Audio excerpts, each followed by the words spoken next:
When you think about businesses like Allbirds or Skims that are selling through the roof, sure, you think about a great product, a cool brand, and brilliant marketing.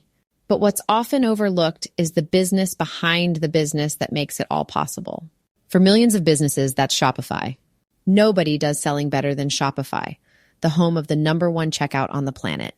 With Shop Pay, you can boost conversions by up to 50%, meaning fewer abandoned carts and way more sales. Whether your customers are scrolling online, strolling through your store, or browsing social media, Shopify ensures you're ready to sell wherever they are. It's no secret, businesses that want to grow with Shopify. Upgrade your business and get the same checkout Allbirds uses. Sign up for your $1 per month trial period at shopify.com/DAX, all lowercase.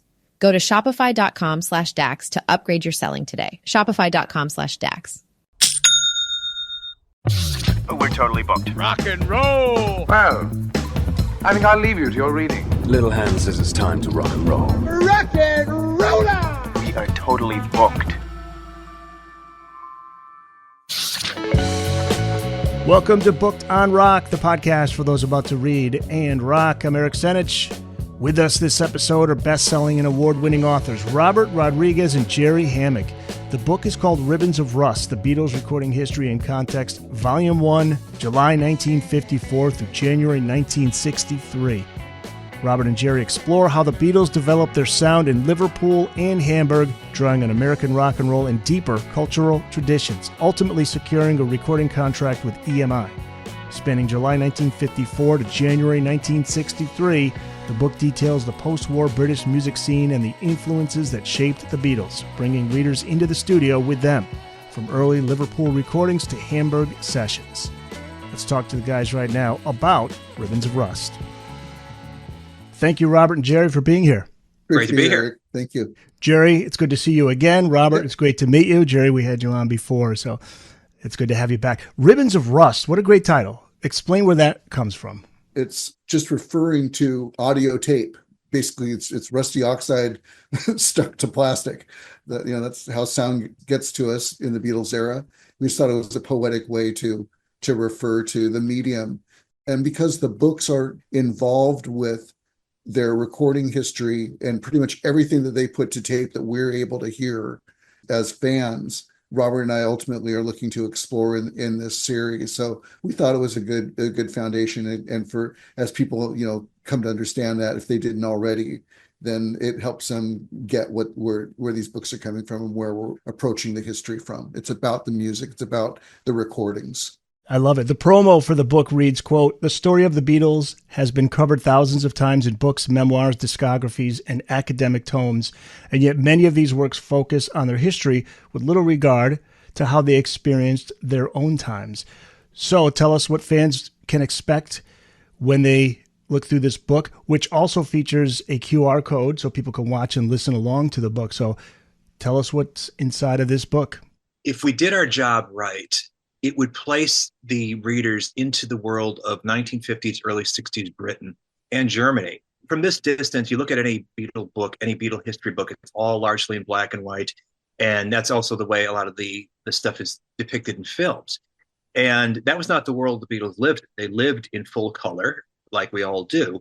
The stuff was, you have this tinge of nostalgia to it. Oh, how primitive that was, Elvis and rock and roll, Little Richard.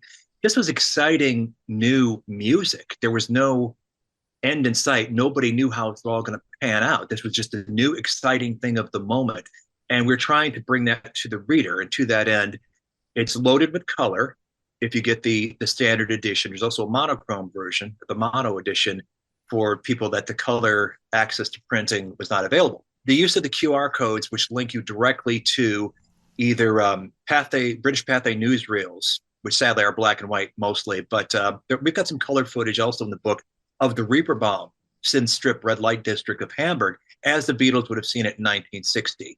Throughout the ephemera of the publications, the record sleeves, the gig posters, all that sort of stuff, we wanted to place the reader as much as possible into the world as the Beatles experienced it, and the music links as well.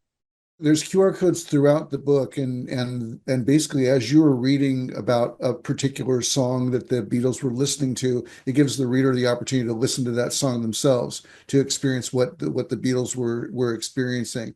When we talk about some of the TV that they were seeing around rock and roll, 6-5 Special, as an example, there's an episode of 6-5 Special that we link you to, so you can again get a feel for what the Beatles were taking in, because the book is really to illustrate the Beatles as a part of their time, not outside of their time, but a part of their time, influenced by their time. And then as you move forward, you start to see those influences playing out as the Beatles are developing their repertoire, as they're choosing songs that they're playing live, where all this is coming from. So the QRs allow the reader to get that experience too, of hearing them. And I'm pretty sure for a lot of readers, it'll be the first time, even though they may have read about some of these songs that the Beatles liked and loved, and artists that the Beatles liked and loved, they've never experienced them. They've never heard them. So this will be their chance to experience the music that the Beatles were experiencing as they were developing their taste, as they were reflecting on, hey, Buddy Holly can do that. I could do that. So that's the idea behind it. Again, it's truly to immerse the reader in that world and help them through both the words and the sounds and images, get a full feel for what was going on with the Beatles as they were developing their first recordings. There are certain things that have been in circulation for a while that may not have been really understood absent the context that we're presenting here. And as an example, Anthology 1 has got excerpts from what we call the Forthland Road recordings at Paul's house as the teenage nascent quarrymen they're borrowed reel to reel, and they're recording themselves, doing instrumentals, doing some covers, doing some original material, 1960. And it's one thing to hear that when you're listening to Anthology 1, but with the description of, okay, we believe based on the architecture of the house, they were on the upstairs landing with the microphone in the bathroom, getting some bathroom echo. And this is what the recordings we're describing to you, Easter weekend, 1960. This is what it sounded like. So you're getting a fuller picture. And then rather than just reading about it, you get to hear it as well. And the equipment that's used as well. Yeah, we talk about, which is, kind of my bailiwick is sorting that kind of thing out. But yeah, as Robert was saying, with Forthland Road, with the Percy Phillips sessions, we were able to interact with the Phillips family and get some details and some information that hadn't come out before. But we also really describe that environment again, so the readers can walk into that studio with the Beatles to do their thing, and really get a lay of the land as they're going in there to record That'll Be the Day, and record In Spite of All the Danger. So again, our goal was to really, I'll use the word immersive a lot here, but that was the goal. We wanted you to live in that world for the time that you're within our book. Understanding their origins and the influences is really interesting. Elvis, I always knew Elvis was a big influence, but also skiffle music was something that was important early on. John had a skiffle band, and that's when Paul met him. For those who may not be familiar, what is skiffle music? And talk about the king of skiffle, Lonnie Donegan, because he played a big role. He was a member of there was what was called trad jazz, which to Americans is Dixieland. If you can picture Dixieland music, that's what a trad jazz band was in England. And that was something that was experiencing a heyday in the 1950s. So in Chris Barber's band, it was his guitar player, Lonnie Donegan. And they went into the Decca studio one day in London to basically document an example of their live set. So the jazz standards they would have done. And they gave the floor over to Lonnie to cut in their live set, they would had a little skiffle interlude, as they called it. And that was where he would sing what was, to Americans, sort of rootsy music, blues, lead belly, it could be country music, stuff like that. That was incorporated into this record called New Orleans Joys. It took a while for that recording that was made like right on the heels of Elvis going into Sun in Memphis recording That's All Right Mama. These happened almost right on top of each other.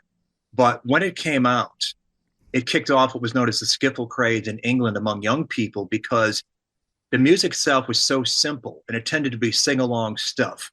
A lot of what you think of as like folk music, as was happening in the 50s and early 60s in America. And it was a group activity. You didn't have to have any profound musical ability. These were 3 or 4 chord songs, but there was also percussion on a washboard. You could put cymbals on your fingers and scrape along a rhythm, wash tub bass, all these very primitive sort of found object instruments. And that's in fact what the term skiffle originally was applied to, was not the songs per se, it was the method of reproduction on sort of ad hoc instrumentation. So skiffle became this thing that was like a playground phenomenon, if you would. Everybody who had friends around them thought it was a great social activity, have fun with your friends, make some music. And for some artists, I don't think I talked about this in the book, but Van Morrison was one that when he heard Lonnie Donegan singing these American blues tunes, he thought, that's the first time I've heard a Brit, a white man, sing a song from a black man convincingly. Maybe there was a path forward down that path. But in any event, it gave these kids a leg up to make music. The fad eventually died out, and as rock and roll kind of came in on its heels. And those who were serious about making music tended to steer toward rock and roll, which was very much a looked down upon thing in England because it was associated with gang violence. It was, you were a hood if you wanted to get into rock and roll. But the Beatles were enchanted with it. The arrival of Elvis as something like from another planet, that was what they wanted to pursue, while recognizing they couldn't be Elvis, but they liked that style of music. And so the sort of group ethos is what took shape around them, taking their cues mostly from the Crickets and Buddy Holly. Yeah, John and Paul met July 6th, 1957. Paul was 15, John 16. John performing with the Quarrymen skiffle group. This is at a church festival. And there are not only photos of that day, but somebody managed to capture John's performance on tape. This is amazing. Who recorded it? What equipment was used? And where do these recordings end up? The guy's name was Bob Molyneux or something like that. He was a guy that had acquired a tape recorder, reel to reel, which, you know, schlepping that thing down to the garden fete on that day is akin to like taking a cinder block with you. It was not the most portable thing, not like a cassette or a Walkman. And so he was a serious guy dedicated to, I want to capture the sound of this day. And sure enough, he did. Not just the Quarrymen's second set that day, but other sounds of the fair that day. So he recorded the second set of the Quarrymen, which came after John and Paul were introduced. Initially, they played their opening set outside, and then for the evening set, they were moved into the actual church hall, and that's where that was recorded. So its existence was obviously Bob, being a British kid, knew the Beatles when they came along, their ascent. And at that time, he offered it to the Beatles. Hey, I've got this tape of the Quarrymen. Are you interested? I guess he had a connection to Ringo. Didn't get a response. That, well, if the guys on the tape aren't interested, maybe nobody is. And then he thereafter recorded a thunderstorm over most of that tape, saving the first 2 songs that he got. So it's tragic for us. But in any event, just before the anthology series was produced in the 90s, I guess he decided to put up that tape and that tape recorder for auction. And everybody was thinking, oh, it's going to go for 6 figures. Actually, only EMI, they were the ones that won, and they bid around, I think, the equivalent of 75 grand and got it. Decided it was unusable for the anthology project because it was just way too rough a recording. But when you hear it, you hear the samples from it that were issued publicly. Unmistakable voice of young John Lennon, belting out Baby Let's Play House, Elvis, and putting on the style, Lonnie Donegan, skiffle song. So there's the twin influences captured that day from the Quarrymen set. Apple, EMI has held on to it ever since. It is only the 2 songs. When I talked to Peter Jackson, he said it would be lovely if he could get his hands on it and sort of demix it the way they did with Now and Then and maybe make something listenable out of it. But so far as we know, that has not happened yet. It's one of those threads of Beatle history of how could it be that it just so happens that on the day they met, that John and Paul met, there's a guy with a reel-to-reel machine who's recording the action, is recording the Quarrymen. How can that, how could that possibly be? But there's those little events all sprinkled all throughout the Beatles history of things that we as fans decades later have access to that you won't find in any other band's history because it disappeared. It wasn't, it wasn't valuable. A lot of the early Beatles session tapes were thrown away in a purge of tape at EMI, I think in 1966. So even then, a lot of the stuff wasn't precious. The fact that some of it survived, that the Star Club stuff survived, that the Garden Fete tapes survive, is just miraculous to a degree. Yeah, it's like Turner Classic Movies, taking those old films and cleaning them up and preserving them. I mean, you wish maybe someday, we could get those recordings. Just don't colorize them. Don't colorize them, please. Booked on Rock Podcast. We'll be back after this. I'm going to need some pliers and a set of 30-weight ball bearings. What? If Fred gets here before I'm back, you can tell him to start without me. What the hell you need ball bearings for? Oh, come on, guys. It's so simple. Maybe you need a refresher course. Hey, it's all ball bearings nowadays. The addition of George Harrison to the Quarrymen, you say the band's musicality took a major advance forward. Talk about that. Well, he was somebody that everything we know about George Harrison as a person, it was like fully formed by the age of 14, 15 in terms of being able to buckle down and work and just grind out the mastery of anything he set his mind to. And of course, the parlor trick he mastered that got him into the Quarrymen was learning how to play Raunchy by Bill Justice, and was something believed to be beyond the ability of most people, certainly in a skiffle band. And he nailed it. It was something they would trot out to impress people with. It got him into the band over John's strenuous objections to a guy who hadn't had his growth spurt yet, looked younger than his 15 years, and he had this undeniable talent that, to that point in the Quarrymen, John was surrounding himself with people that the musical talent didn't really matter as long as you're willing to be subservient to his domineering personality. But here was a kid who had undeniable chops and the interest and passion for rock and roll and knew his place. And so he was able to win his place into the Quarrymen. It's evident in that first Percy Phillips recording, I'm sure Jerry could speak to this, that anything he applied himself to, he made better. And that would be the pattern throughout the entirety of the Beatles' career, for sure. Yeah, George was the type of guitar player that wasn't necessarily spontaneous. But once he set himself to learn something musically, he would just work it and work it and work it until it was his, until muscle memory more or less took over. I believe a great deal of the Beatles' famous work ethic around rehearsal and repetitive rehearsal that we see exposed toward the end of their career with the Niagara Reels and the Let It Be sessions is a George influence rather than a John or Paul influence. And I say that simply because Lennon, inherently impatient, McCartney, gifted to a degree that, he could do it off the cuff. But George, he wasn't that kind of guy. He wasn't lazy and he wasn't spontaneous, but he worked it out and worked it out and worked it through and got the result. And I believe he brought that ethic to the Beatles of, we get it there by playing it and playing it and playing it and playing it and playing it. And you see that, again, we get to see that within the Niagara Reels on the Let It Be sessions, where over the days of work at Twickenham and Apple Studios, that they are getting, every time you hear the songs, they're a little bit closer, a little bit closer, a little bit closer, a little bit closer, until they have it. And when they have it, they track it. I always had this idea that George, towards the end of the Beatles, started to develop the skills, the songwriting skills, along with everything else. And then he got to that point where he's like, I'm ready to I can do this on my own. But just from what you're saying and from reading the book, he had an influence all the way back to the beginning, which I think is interesting. In this early day, it was John and Paul writing the songs, and they were in the driver's seat for most of the Beatles' career. And George didn't aspire to be a songwriter per se, but that doesn't mean he's not a composer, because what he would do was write the solos. And in fact, on that first Percy Phillips recording, the original McCartney tune, In Spite of All the Danger, he gets a co-credit because he wrote the solo that he plays. And that's the way Paul thought that's how crediting is meant to be, is if you compose a bit of melody that enhances the song, then you deserve a co-write credit. But that practice fell by the wayside once he figured out, oh, you mean you don't get a credit for that? Okay, it's just your job.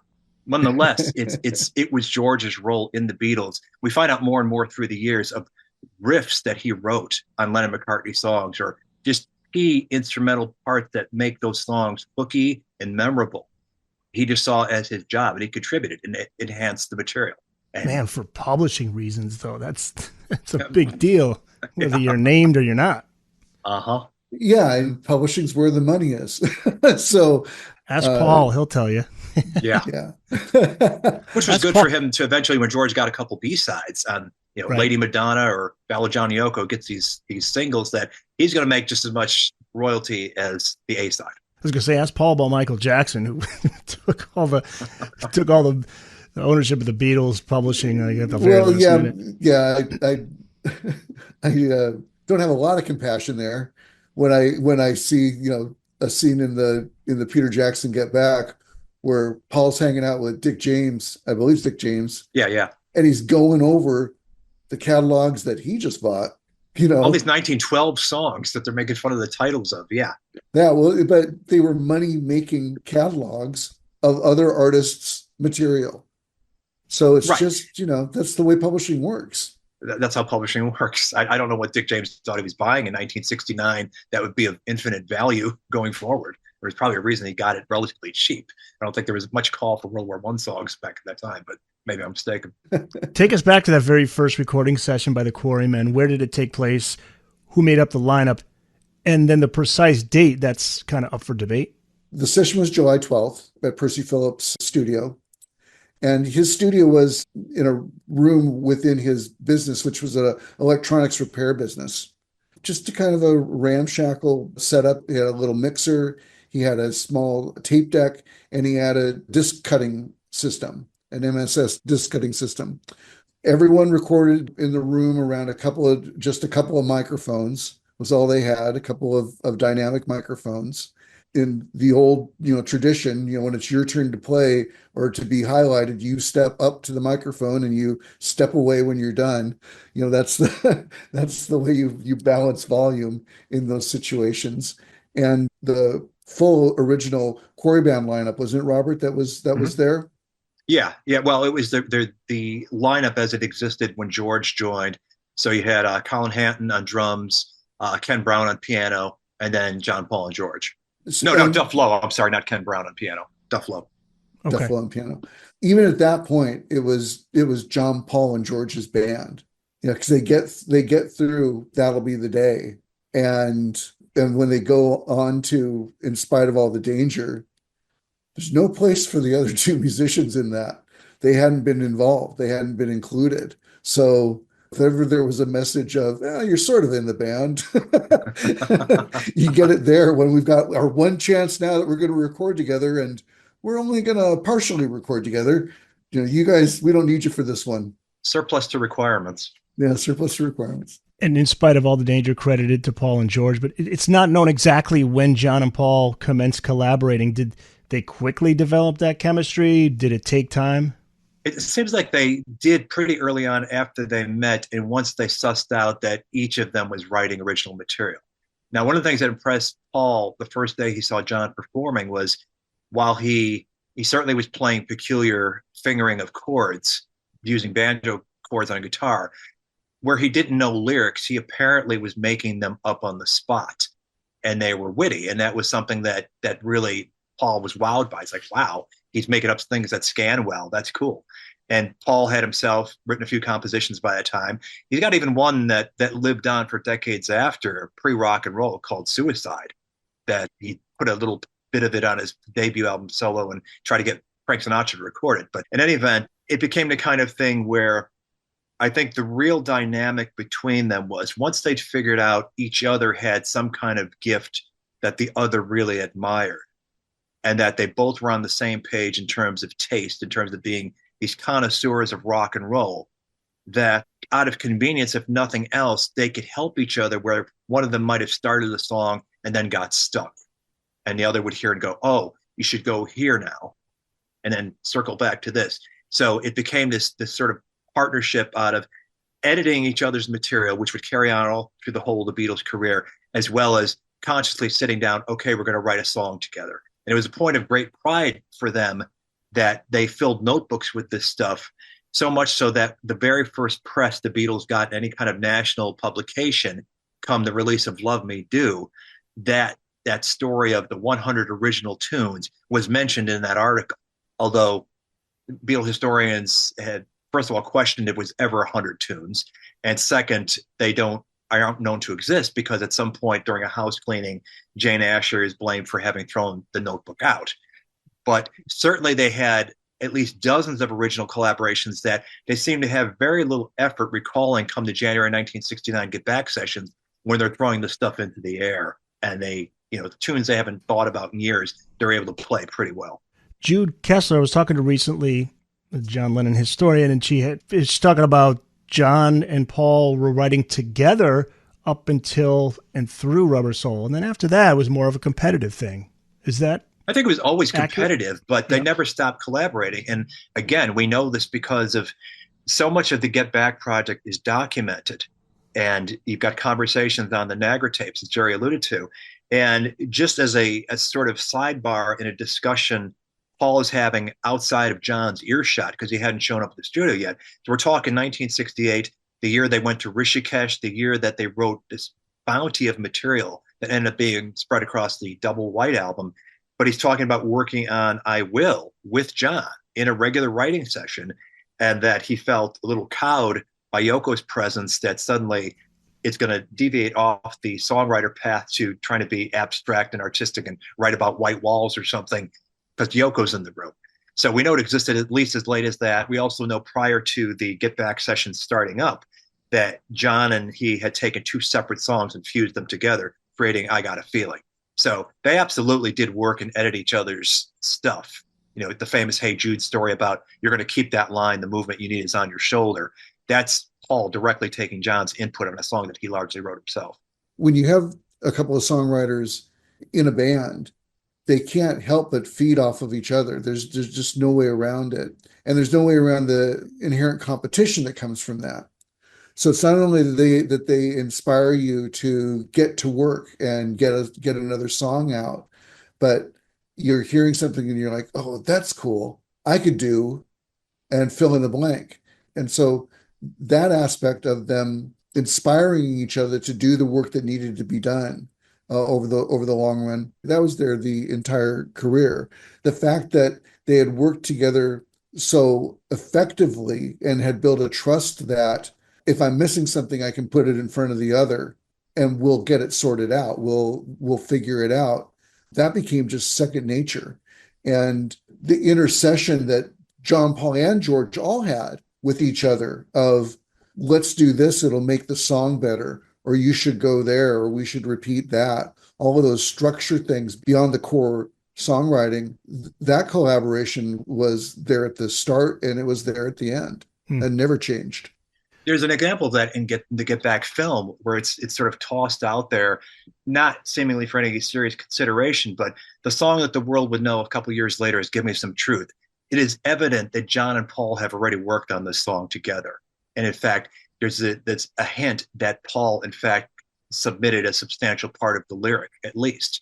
Then you've got George bringing in I Me Mine. It's a waltz, but it's got this flamenco part in there they eventually drop, while Paul sort of steers him into what becomes the song's eventual bridge, the I, me, mine part. So it was still, they had their moments of being egalitarian where whoever's got the best idea in the room would get incorporated into the finished product. Rock and roll took a little while to pick up steam in the UK, but in 1956, Alan Freed's radio show Jamboree, along with the TV show Cool for Cats with Kent Walton, got a foothold on the UK. How influential were those shows to the development of the Beatles' rock and roll sound? I would say less so the TV, although it was another outlet for them getting access to rock and roll.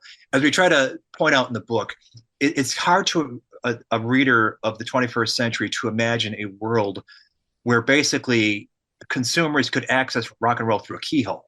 It was not this, you can tune on any radio station and get it what you want. You couldn't just download it. It was not that accessible. BBC was the corporate airways ruling Britain.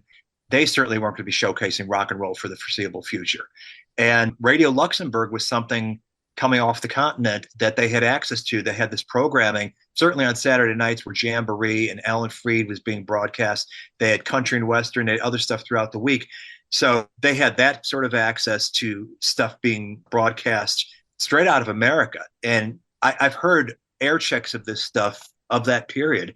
And it's kind of amazing because you think, well, the cream of rock and roll at the time, Elvis, Chuck Berry, Little Richard, You expect to be hearing that, but instead you're hearing basically anything within the genre, acts we've never even heard of that didn't have a prayer being played on radio. That's the stuff that they're getting access to as well. So they're getting exposed to the overall sound and all kinds of American music, and clearly they were enthralled with it. Then, as we talk about in the book as well, you could walk into a record store in England, and there's a lot that's been written about the Cunard Yanks and the port city of Liverpool having access to all this American rock and roll that might not have been available in London. It's a bit overstated because there was a lot of American rock and roll that did find British outlets. So there were British pressings of this stuff, but they could go to a record store anytime they want and listen in a listening booth to the latest releases coming through. And, without purchasing, they got to get familiar, maybe play it a few times, write the words down and the chord changes. So that was another way they had access to American rock and roll.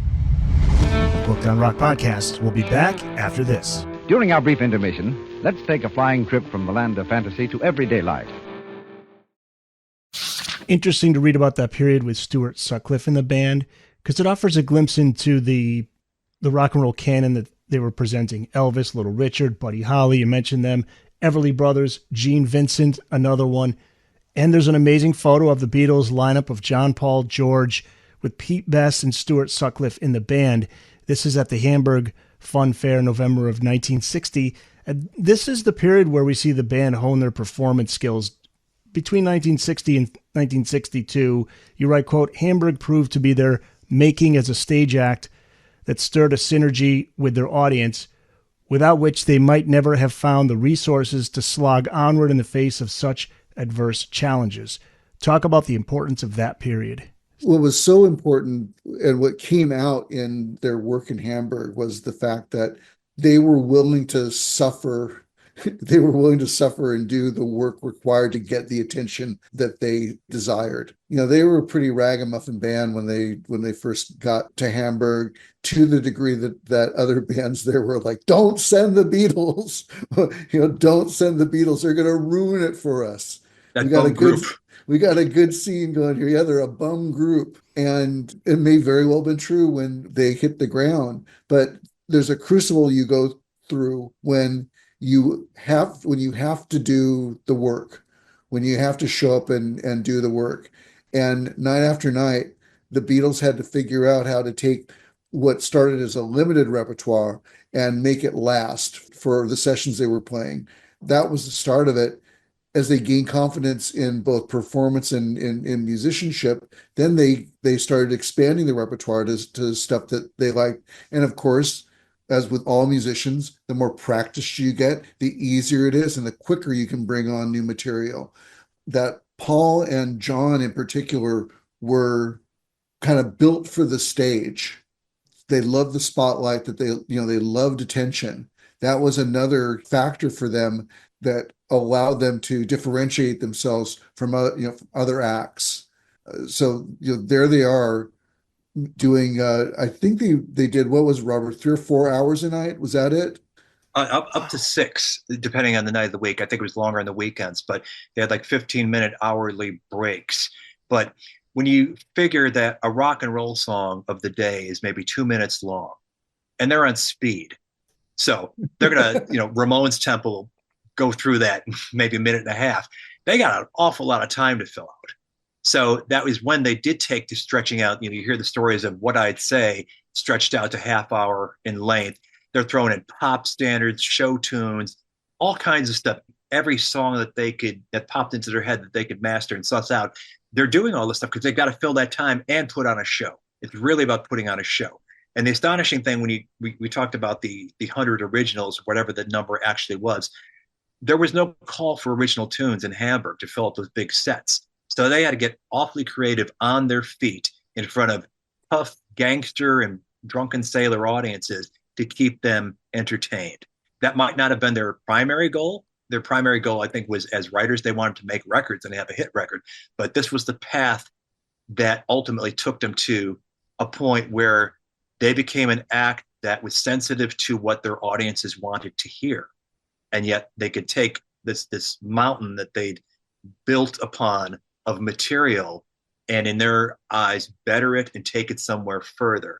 Records they loved. And I think that is a big, huge key to the Beatles' success is that they were so astonishingly receptive to all kinds of music and knew how to purpose it to their own ends. It was a very direct thing when in that stage environment where you'd get feedback immediately. If the audience is dancing and laughing and clapping and enjoying it, we probably want to keep that song in the set. If they are quiet or throwing things at us, probably don't need to pursue mastering that particular track. As Robert pointed out, there's a balance there of, if you think of it from the band's point of view, stuff that we want to play and stuff that the audience wants to hear. And throughout their career, the Beatles, and starting with Hamburg, the Beatles seem to have an understanding of that balance where they're having a good time, but this is stuff that engages the audience as well. Throughout their entire canon, there are very few missed opportunities or songs that you're like, ugh. Well, Mr. Moonlight, maybe. like, what did they ever see in that? But Mr. Moonlight within its Hamburg implementations, it's a pretty rocking track. And people have talked about the Decca audition tape, as we talk about in the book, that why are they doing all these novelty numbers, Chic of Araby and Three Cool Cats, things like that? Well, there was a reason. The reason was they went over well with their audiences. So much so, I think I've got a quote in the book where somebody who was a regular attendee at the Cavern shows didn't think of them as a rock and roll outfit. She thought of them as a musical comedy act. And wow, that was their appeal. They put on a show and they delivered the musical goods. Booked on Rock podcast. We'll be back after this. Difficult to see. Always in motion is the future.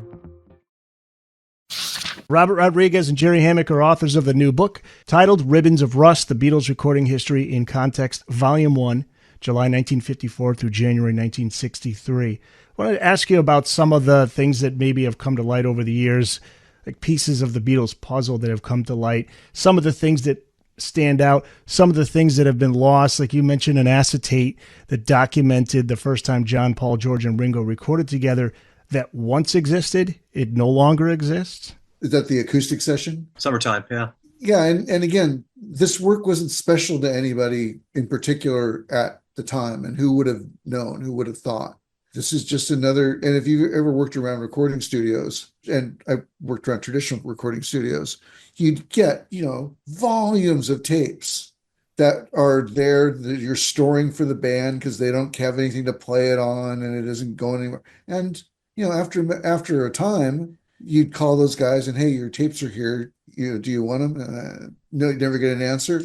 You bin them. Or it just gets lost in handoff between, hey, I want to hear that. I want to hear that. I want to hear that. Who's got it? I don't know. So it could be this acoustic session's out there somewhere and it may pop up again. But again, it's not an unusual thing.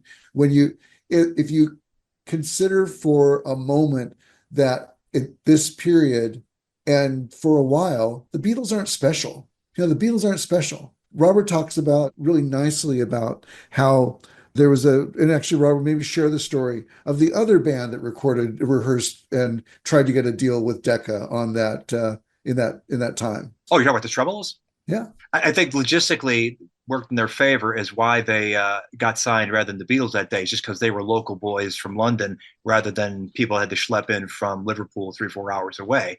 And even beyond that, this is the thing it's one thing to leave the sold copy of Summertime in the back of a cab because you're drunk that night, as Alan Williams apparently did, or the Percy Phillips recording of One After 909 somehow slipping through the cracks because nobody can remember the last person who was listening to it. But after they were clearly a worldwide phenomenon, something that people were going to be listening to forever, you've got United Artists disposing of the outtakes of A Hard Day's Night, Help, in 1970. You've got the BBC wiping TV performances of the Beatles because videotape is expensive and who's going to care about the Beatles in 1969? That kind of story over and over again. So we're incredibly lucky to have what we do have, but we could have had so much more. And who knew in the 21st century we'd be analyzing to a degree of minutia every move the Beatles made and everything they ever committed to film or videotape or audio tape. Yeah, exactly.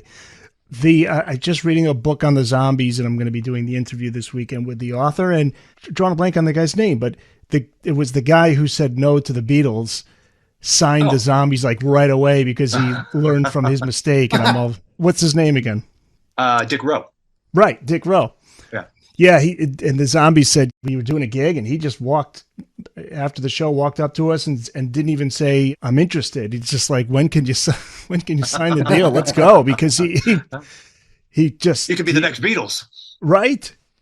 He's like, I don't want to make that mistake again. Yeah. Right. Yeah. One of the many interesting images in the book is a handwritten set list from a January 17th, 1963 concert in Birkenhead at the Majestic Ballroom. And you say this depicts the Beatles' transition to recording artists.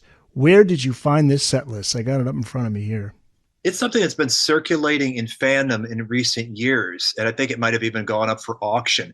I know that recently on eBay, there was somebody's notebook that was a cavern attendee where they wrote down every single song that the Beatles ever played there. So this was not one evening set. It was like a notebook that they diligently tracked every cover they ever heard the Beatles play. These could have been lunchtime sessions. They could have been evening sessions. So it seems strange at this distance that somebody was enough of a fan of the Beatles before the Beatles, writ big, as we would know later, took off, that they thought it was worth writing down and preserving this history. And maybe it was just for their own sake. Like, oh, the Beatles are the ones that do Beso Mucho. Okay, cool.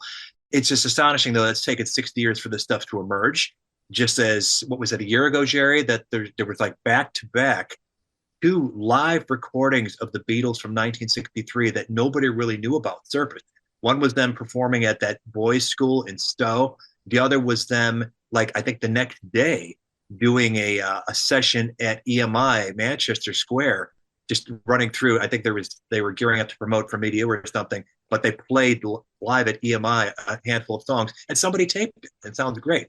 So it is astonishing. And then there's the stories we mentioned in the book of people hot wiring their TV to record in the autumn of 1962 Beatle performances on the tube.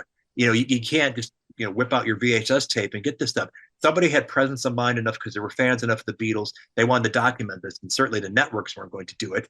But it was a good piece of the puzzle that we write about in the book, because poor Pete Best has been pilloried ever since the release of Anthology for his performance of Love Me Do, where midway through the instrumental break, he decides to completely shift the rhythm. And you're like, what happened? Did you have a stroke at that moment? Why are you suddenly changing the song?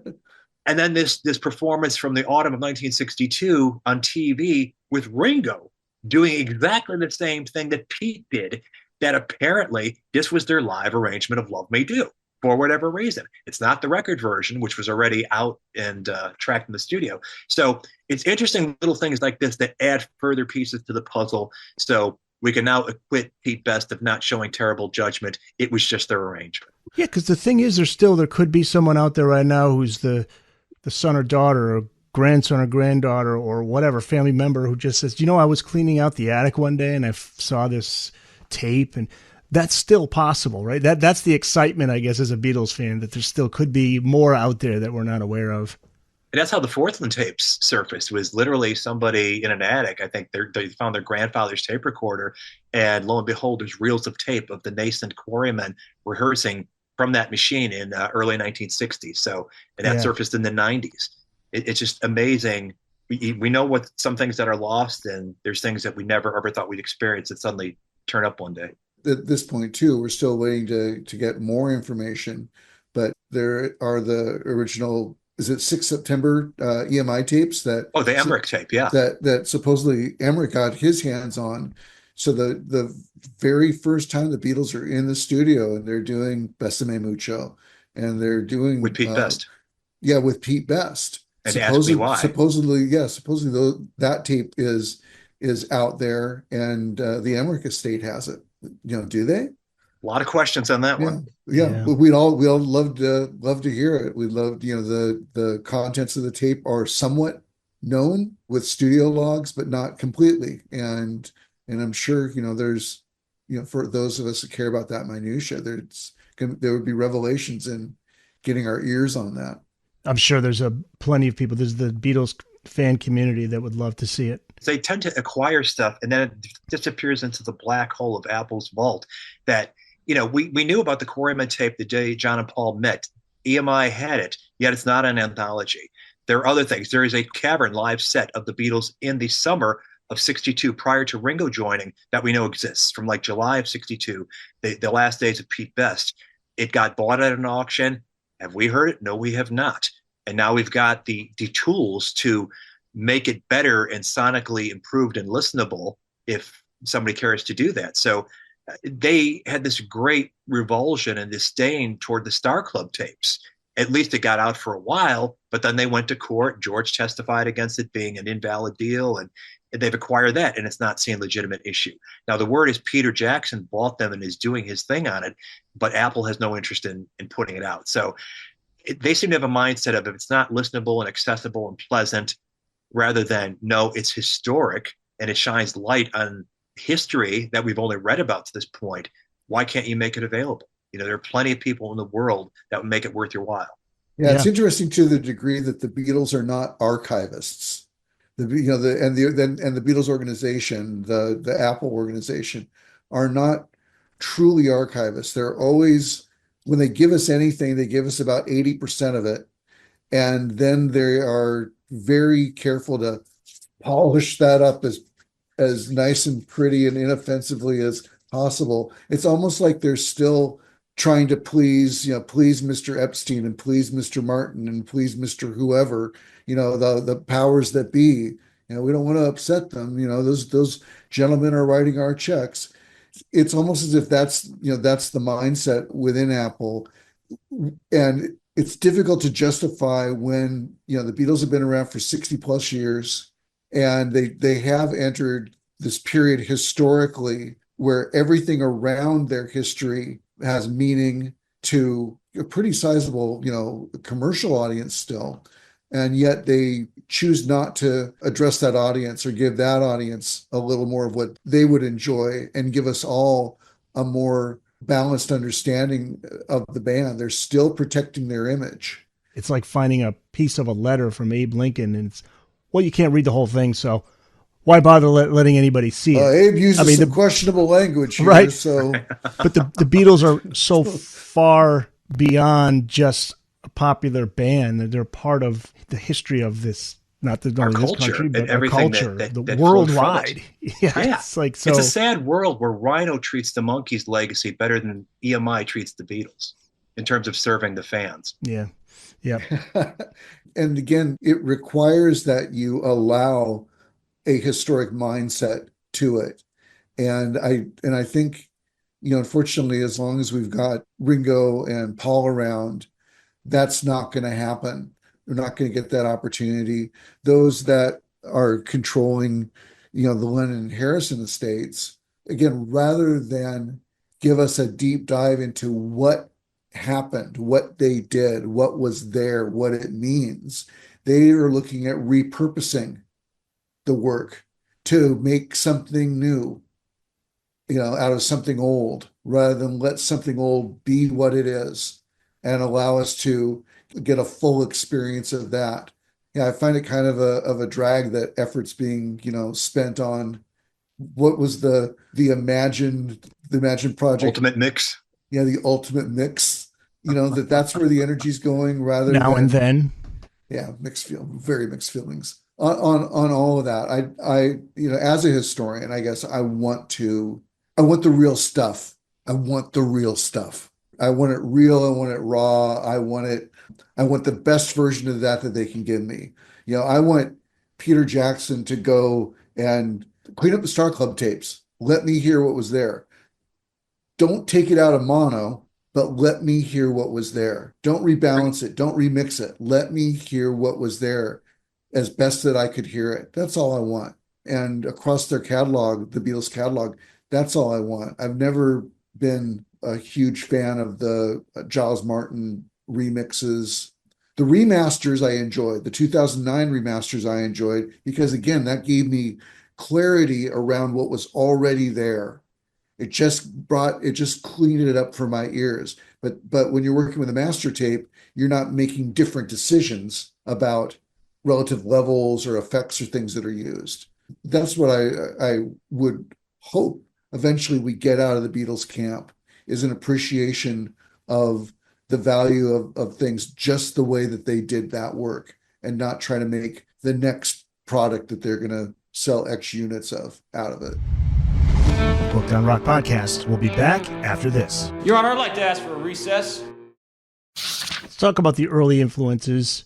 In the book, you write, quote, abundant proof exists demonstrating that the Beatles paid scrupulous attention to the work of their peers and the up-and-comers from the start of their career until the end.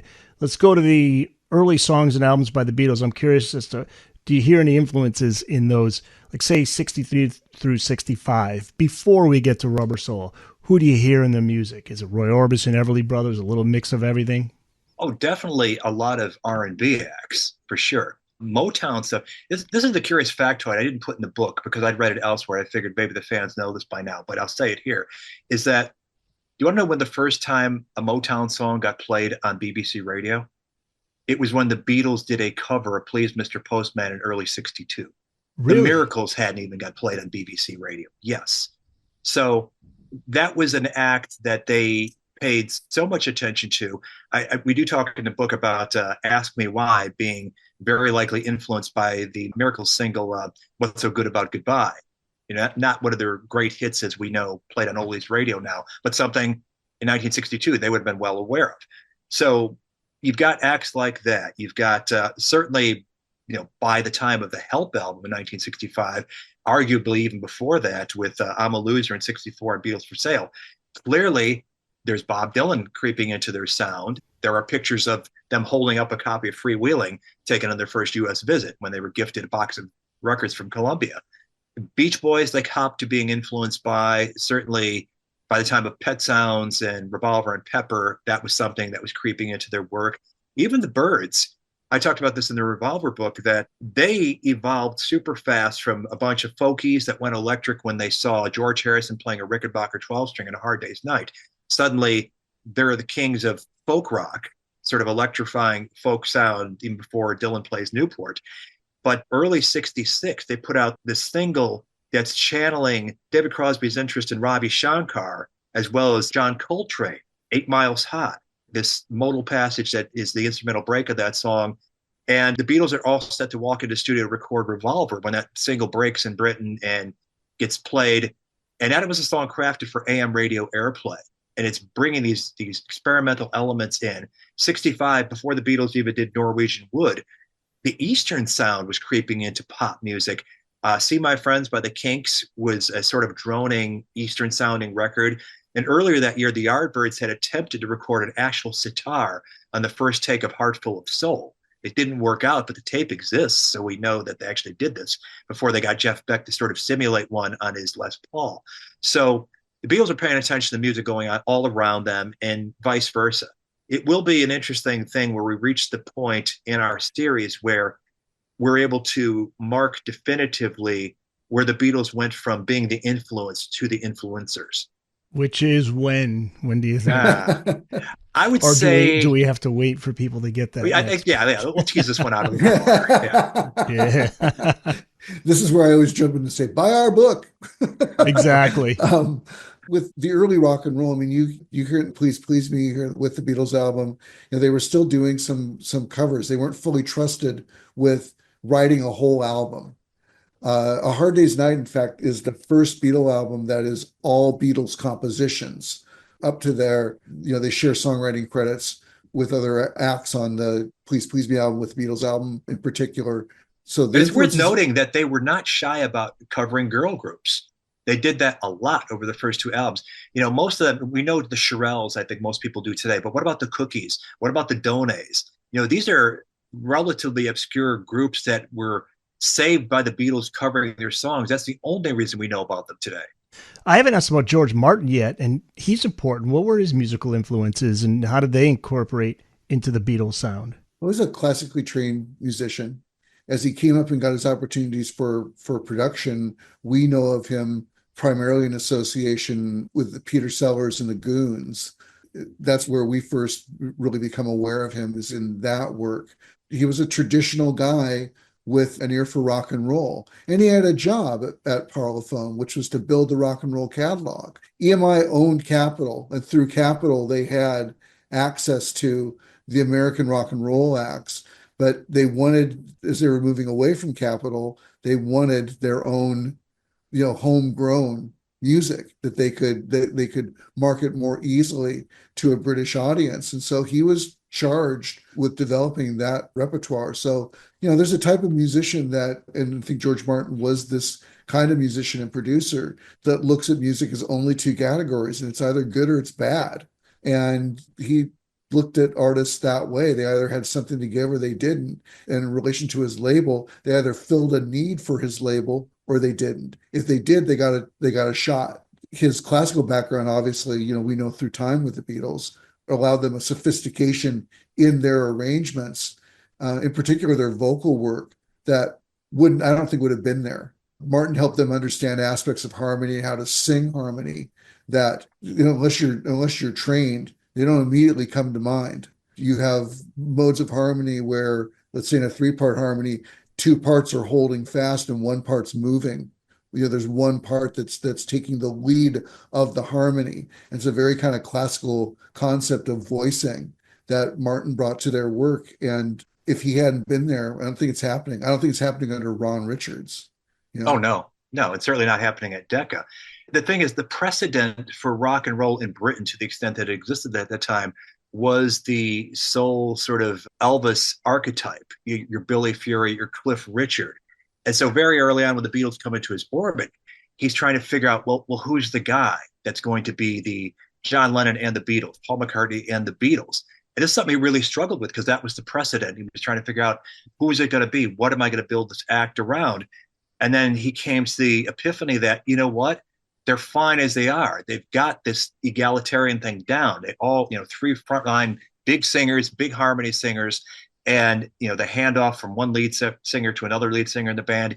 They've already got something good here. I'm going to nurture that. So he was playing the long game, and it's something you couldn't have scripted better, that a guy that flexible and receptive to anything that was tossed at him, he could figure out a way to make it better. As Jerry says, good music versus bad music. Now, you mentioned the comedy stuff, which certainly would have aligned greatly with both their fandom and the fact that they were so innately funny themselves. That became a thing that they bonded over. It certainly wasn't the music upon first meeting, but there was a side project George Martin did just prior to the 1962 signing of the Beatles. He put out a 2-sided single of electronic experiments credited to Ray Cathode. And it's him just doing this little self-indulgency thing. And it's like, geez, if you ever wanted to Frankenstein together the perfect composer for the Beatles, knowing how their career would play out, a touch of classical, a touch of comedy, a touch of rock and roll, a touch of experimentation, he's your guy. And that's just how it worked out. Booked on Rock Podcast. We'll be back after this. Here to the future. You mentioned them getting signed. It's hard to believe. The song Love Me Do is one of my favorite early Beatles songs, and that song came and went without a bite from Capitol Records. Even Please Please Me it was a huge hit in the UK, but it shared the same fate in the States. But a Chicago-based R&B imprint that had come into being at the dawn of rock and roll that was willing to give the Beatles a shot. How did they land that deal? VJ label Records, yeah. Yeah. They started out as a gospel and R&B label in Chicago. And as the early 60s started, they wanted to branch more into pop. And they managed to get a deal with the Four Seasons, which were, of course, huge hit makers, 62, 63, 64. So they were interested in that year of 62. There was a rare Brit act crossing over to America having a hit. Frank Ifield, this Australian come Brit guy who was known for his yodeling, who was going back to the World War II era to do the song called I Remember You. Had a harmonica on it, and it was something that became a big hit in Britain. It somehow crossed over and became a hit in the States. Following in the wake, probably not coincidentally, of Bruce Chanel's Hey Baby, another song with a great big harmonica hook on it. And now here's Love Me Do, following this path by 2 other songs, big transatlantic hits in 1962, harmonica-laden songs, Hey Baby, and I Remember You. The very quality that made it engaging to George Martin and the folks at EMI thinking this could be a hit was the very thing that turned off Dave Dexter at Capitol. He was like, nah, it's not going to happen again. That harmonica, forget it. That's old hat. No, we're done with that. It was the Capitol equivalent of guitar groups are on the way out. And so that's how Capitol's mindset was formed pretty early on. But as far as VJ goes, they wanted Frank Ifield. And to sweeten the deal, EMI said, hey, if you want Frank, we'll toss in the Beatles too. And that's how it was. A little late for Love Me Do, but they got dibs on Please Please Me. And then subsequently From Me to You. But when both of those didn't really get the traction in the States, that's how they passed on She Loves You, which is, the biggest selling record in Britain till Both Can Tire in 78. So they missed the boat on that, but Dick Clark's label in Philadelphia, Swan, picked it up to no great avail until 64. So this is just the first volume. What can we look forward to in future volumes, and how many volumes will there be? We're looking at up to 7 in total. And the idea is we are kind of year by year going through their work, because they had their contractual agreements meant that they were doing a couple albums and a couple of singles every year. So starting with Please Please Me here, we'll do a full dive next into 63. And that's the idea. Year by year, we're going to follow this model of exposing the influences behind the Beatles that were going on up to the point where, the Beatles become the influencers. But the Beatles were always part of a scene. They were always part of an industry. They were always one choice among many choices for fans, and they knew it. They were not, as we see them in the fullness of time, heads and tails beyond any other pop band in the world. They were just another pop band. I always bring up, when talking about this, the fact that I believe 1968 in the US, Three Dog Night outsold the Beatles. I think in 66, the Monkees outsold the Beatles. 67? Yeah. Yeah. So for us, again, in the fullness of time, there's no comparison in these acts. But within their own time, the Beatles are competing with these acts. They're influenced by these acts. They're part of a commercial music industry where they want to sell records, and they're fans of music. And to their great benefit, the Beatles always, to cop a line, they always took a song and made it better, to take something that they were influenced by, and they would make it better. To the degree that until, in some cases it's going to be until Robert and I tell you where these influences were, you might not even know those songs existed. You might not even know where those connections came from. So the point of what we're doing is to try to help fans make those connections and broaden their appreciation of the world of the Beatles, the world that they lived in and operated in. We're going to follow out to the contemporary releases. We will be examining the Threedles sessions, Free as a Bird, and we'll be looking at the Giles Martin remixes. We're attempting to, again, anything that made it to tape that we're able to hear and understand and know about historically, we're going to try to bring it to light for people that may not be as deeply into it as we are, but we do think it'll add to the scholarship. Like Robert and I are not interested at all in telling stories that have already been told. We're not interested in writing a book that's already been written a dozen times. So this was a gap we felt that these books really, really filled, was no one's talking about the Beatles in full context of both the social history that they occupied or the entertainment industry that they were a part of in that era and influenced by. And we're trying to expose those influences and how those influences impacted the decisions that then ended up on tape that we hear. And we're like, oh, that's so inventive. Who would have thought of that? Well, it's the shoulders of giants sort of thing. All artists stand on the shoulders of an artist that came before them or that works with them that they admire. The Dylan example that Robert brought up. These things find their way into your art. There's no way around it. And the Beatles were not unique. They were musicians who loved music. Yeah, and I think you did an amazing job, and I think not only Beatles fans are going to love this book and all the volumes that will be coming, but fans of music, fans of rock and roll history. This is really important that this is all documented. So congratulations on Volume 1, and looking forward to the rest. The Ribbons of Rust is out right now, the Beatles recording history in context, Volume 1, July 1954 through January 1963. So you can find it wherever books are sold. Also, if you have a local bookstore, look for it there. If it's not there, tell them to get a copy. You can always find your nearest bookstore at bookedonrock.com. Where can people find you online? Is there a website for this book? this series? There is. Yeah. Yeah. ribbonsofrust.net is where we will, you can sign up there for a newsletter. We'll be putting out stuff just talking about developments and appearances on shows like yourselves and the progress of the next volume and anything else that we find of interest to share. Okay. And what can people reach out to? Do you guys have any social media sites you want to get out there? People can reach you? I'm on Facebook and all the predictable social media platforms. And yes, I answer my emails. If you ever write me an email with a question, I have the tendency to write you back. You have tendencies. Cool. Robert, do you have any? Yeah, I've got the podcast, Something About the Beatles. Some people might have heard of, and there is a Facebook page, a Twitter, or X if you must, a Blue Sky, as well as Instagram.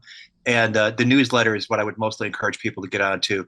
It's at satb2010@gmail. That I post weekly stuff about what's going on with the book, what's going on with the show, and anything else going on in Beatle world in the news, just to put it all in one place and keep people apprised of what's going on. I'm a subscriber.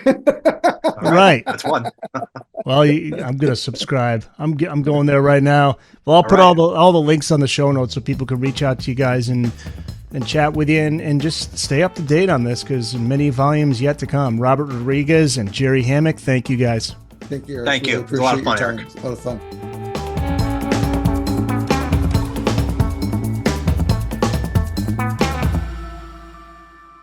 That's it. It's in the books.